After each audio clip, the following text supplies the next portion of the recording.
Hello friends, Jai Shri Ram. So today's topic is how do you prepare for PI planning meeting. So as you know, the PI planning meeting is going to be of 2 days, but to prepare for it, you need to prepare the backlog in such a way that everything is ready. At the same time, you should also prepare for location. You should book the room and this and that. You should do that. Plus, your team should be in a proper structure. Then and only then a PI planning meeting can take place. So how do you prepare for a PI planning meeting? That is also called as PI planning readiness. This video is about that. So PI planning preparation or PI planning readiness consists of 3 things: organizational readiness, context readiness, and logistical readiness. Okay, so organizational readiness talks about how your team is organized, how your business is organized, and then how is the backlog organized. Okay, so organization of all these 3 things is the organizational readiness. Context readiness talks about whether the backlog is properly prioritized, what is the scope that we are going to cover in this PI planning meeting, is that properly organized, properly ranked, everything is done or not, and is the architecture also clear about it. And the third thing is logistical readiness. There's a thing that I told you in the beginning that you should book the conference room, you should have proper, if there are dislocated or geographically diverse teams, then you should have some communication channel like let us say Zoom or MS Teams or nowadays GeoMeet as well. So there should be something, some communication channel for you to communicate, and then there should be proper internet, rest of the things. Okay, so you should be able to have that logistical readiness also. So that is the third thing, logistical readiness. So I'll go through them one by one. Let us deep dive into organizational readiness. Okay, organizational readiness consists of 3 things. One is planning, scope, and context. Next is business alignment, and next is agile teams must be in place. Okay, so planning, scope, and context means what? That whenever we go for a PI planning, normally there is 2-3 big things that we are going to do. So these 2-3 big things are normally the capabilities. Now I told you earlier that backlog in SAFe is arranged in terms of epics.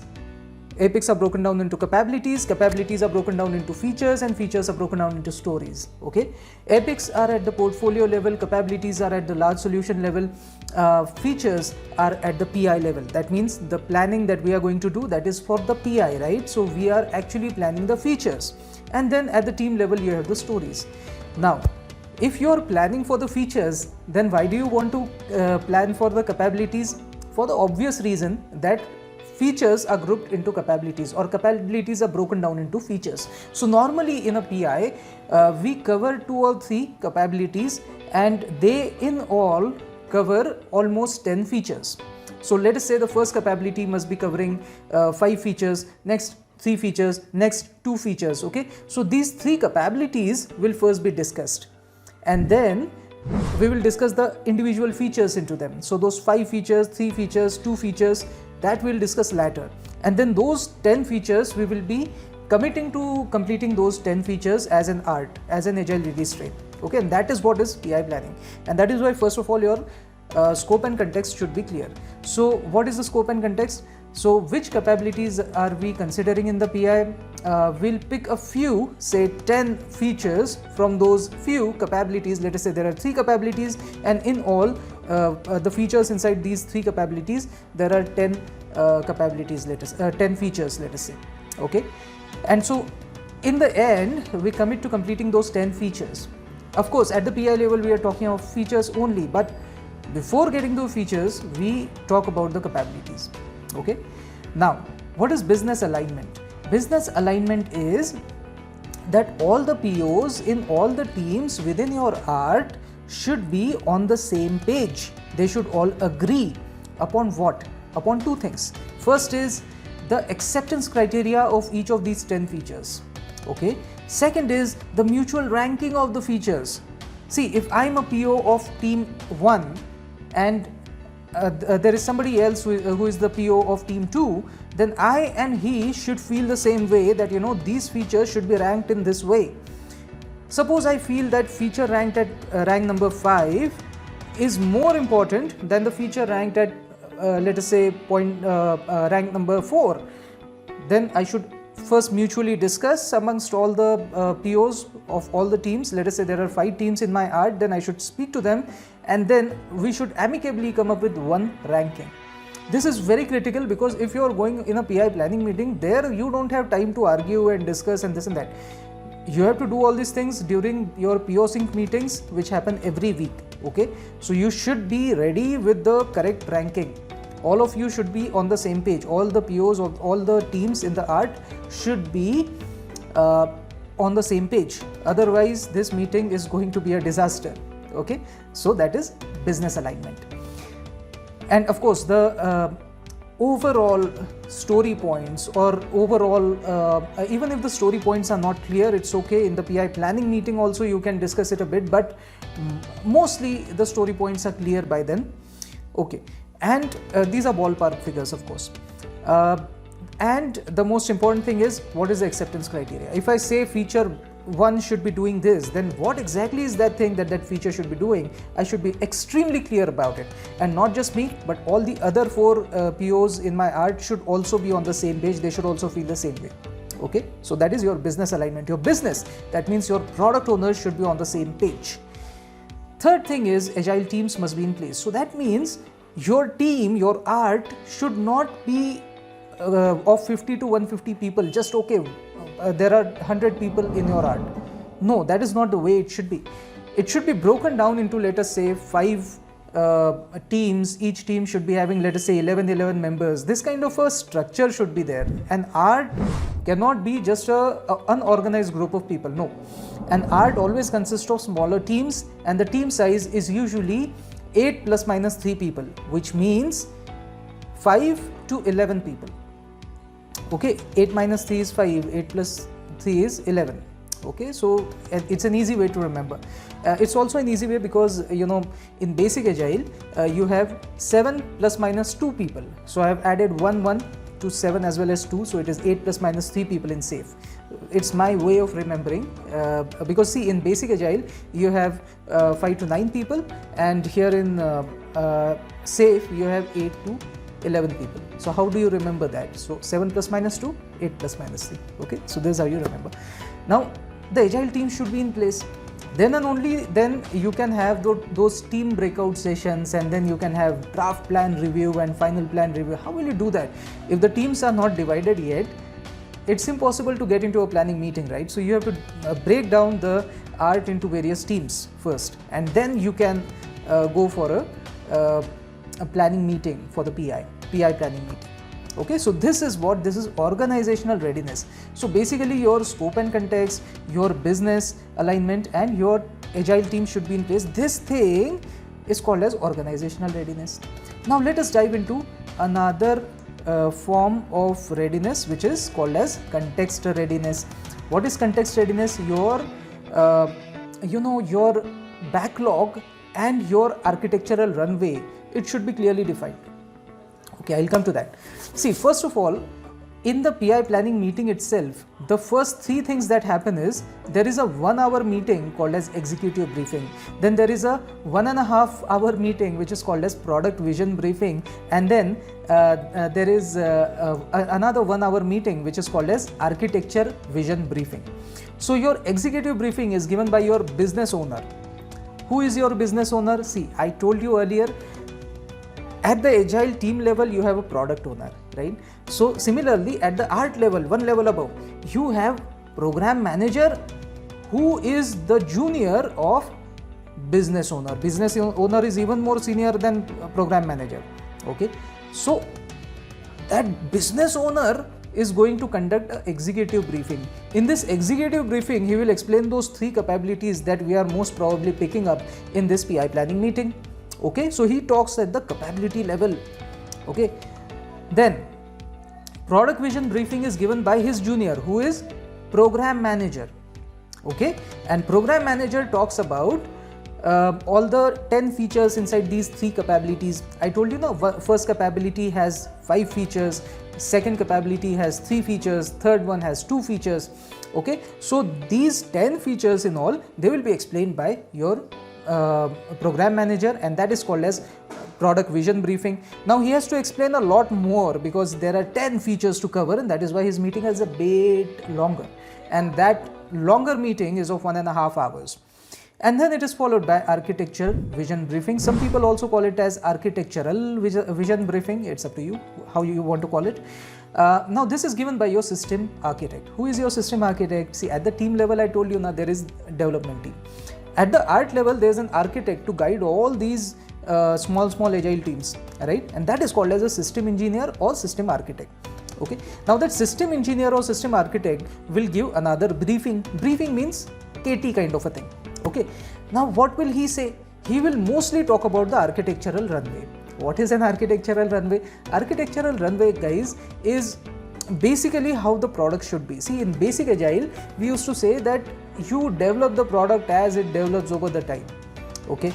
We did not have concrete structure that basically the product should always be having this kind of process APIs. They should be calling the service APIs. Service APIs should be having some core service APIs which will never touch. They are very core to the business. That is called as architectural runway. We never had it in basic agile. And that is why that basic agile model could not be scaled up, because if you have multiple teams working on the same product, then all of them will be working on different lines. All of them will be working on, okay, I think there should be this kind of a microservice architecture. Some other team will say, okay, why go for microservice architecture? Let's have one service only. Let us have different calls into the same service. Let us have different endpoints on the same service. Same API will be having different endpoints. That is also okay. All the teams will think differently. So how will you scale up? Now here in SAFe, you have, let us say, 50 teams working together. Okay, divided into various arts. Every art is divided into various teams. How are you going to do that? Everybody thinks in his own direction, then that product cannot come alive, right? Product will be very haphazard. It won't be possible. So to bring synergy across all these teams, what you do is you have one architectural runway. You say that, see, the feature given to you, you develop it the way you like. Okay. But basic development architecture is like this, that we are following a microfiber architecture, a microservices architecture, and every service will be a separate repo in the Git.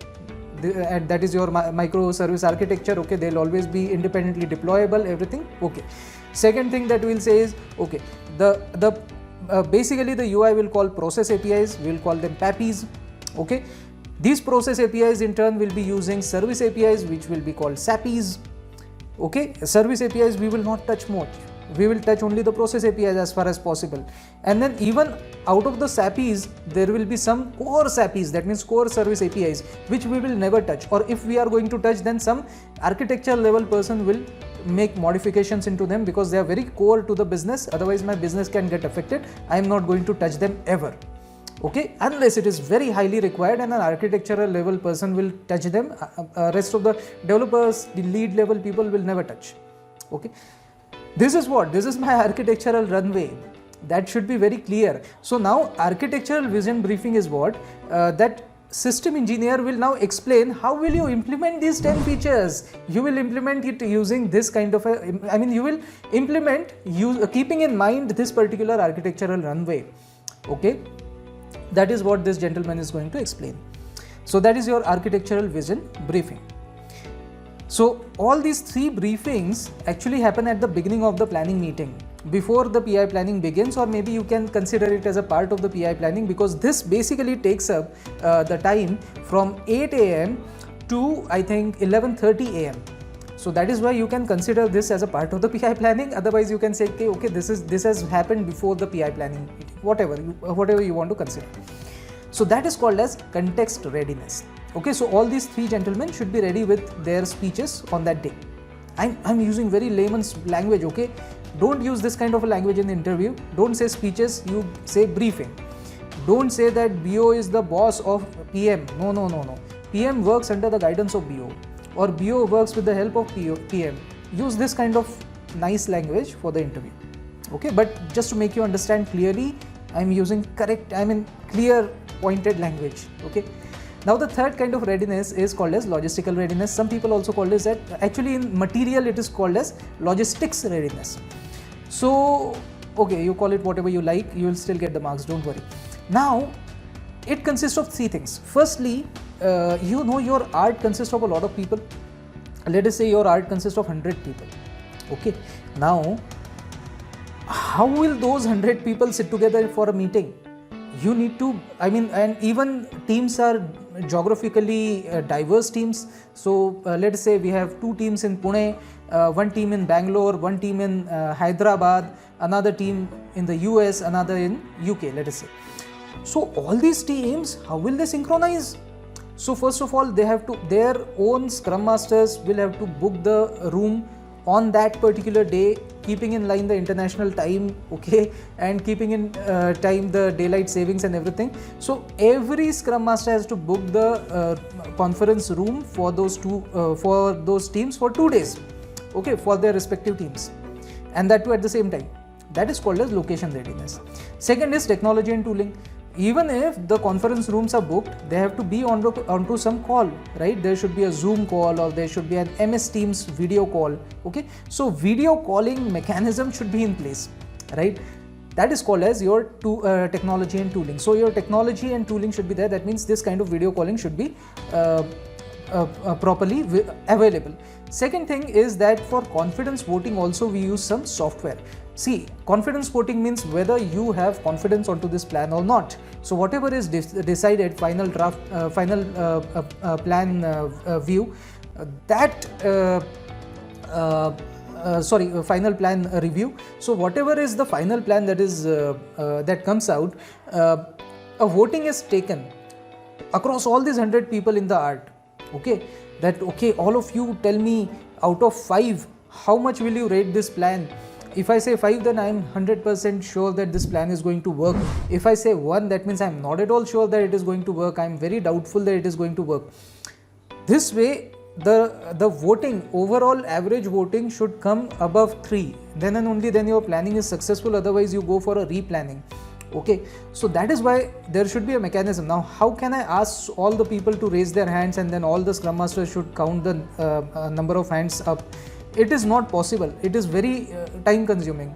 This confidence voting will only take you one hour then, if it happens like that. Otherwise, you can have a nice tool for doing confidence voting. So normally what I use is this Slido. In the Slido you can post a poll, and all the people in the art are asked to appear for the poll, and of course still some people don't find it easy to use the Slido, and some people are not able to vote, but ideally they should be. All of the Slido is a very easy technology, you should be able to use it. But still, even if some votes are not given, then also out of the votes given, what is the average? So if the average is above 3, then yeah, this thing passes, the plan passes, otherwise it doesn't pass. Okay, so there should be some technology for doing that as well, like Slido is that technology. So you need Zoom or MS Teams, and you need Slido. So this is called as technology and tooling. Third thing is communication channel. Now see, there is Zoom, there is MS Teams, there is Slido, but all of this works on internet, right? So all your offices should be connected with the broadband internet. This is very critical. This is what you don't have to do. Your office already provides these things, but still in the material they have mentioned this point, so I'm also mentioning this point, that communication channels. So first of all, your internet connection should be good. Then all of you should be able to connect using VPN, because there are different locations, but all of you work as if you are one team. So all of you connect to a virtual private network. That means it seems to be one network. Although I may be connected from my home, some team might be connected from the Pune office, some team might be connected from Hyderabad office, some team might be connected from London office, some team might be connected from, let's say, Chicago office. It's okay, all of us are connected through different locations, but from different locations, but we are all connected to one system, and that is called as virtual private network, and that should be provided by your organization. Okay, and then the first thing that I missed out is conveying about the meeting, booking everyone's calendar. So MS Outlook, I think MS Outlook comes into technology and tooling, by the way. But main thing is that everyone should agree on a time. That is also important. So that is a communication channel. Okay. So this is what is your logistical readiness. So I will summarize. For preparing for the PI planning or for PI planning readiness, there are 3 kinds of readinesses that you should have. One is organizational readiness. That means your planning scope and context. What are the 3 capabilities that is, and out of those 3 capabilities, how many features all of them have, and total 10 features should be there. That is planning scope and context. What is the scope upon which we are discussing? Second is all your POs should be on the same line with respect to your acceptance criteria of every feature and with respect to ranking of all these features. Third thing is your art should be divided into various agile teams. Now, second is context readiness. It consists of executive briefing given by your business owner, which talks about the capabilities. Then there is product vision briefing given by your product manager, and it is about the 10 features that we are picking up. And architectural vision briefing given by your system architect, also called as system engineer, which talks about how we are keeping into mind the architectural runway and how will we develop those 10 features keeping in mind the architectural runway. Okay. Then there is logistical readiness, which talks about location. So booking all the conference rooms of all the scrum masters of all the teams will book their conference rooms, respective conference room at respective locations. Second is technology and tooling. So Zoom, MS Teams and Slido should be there.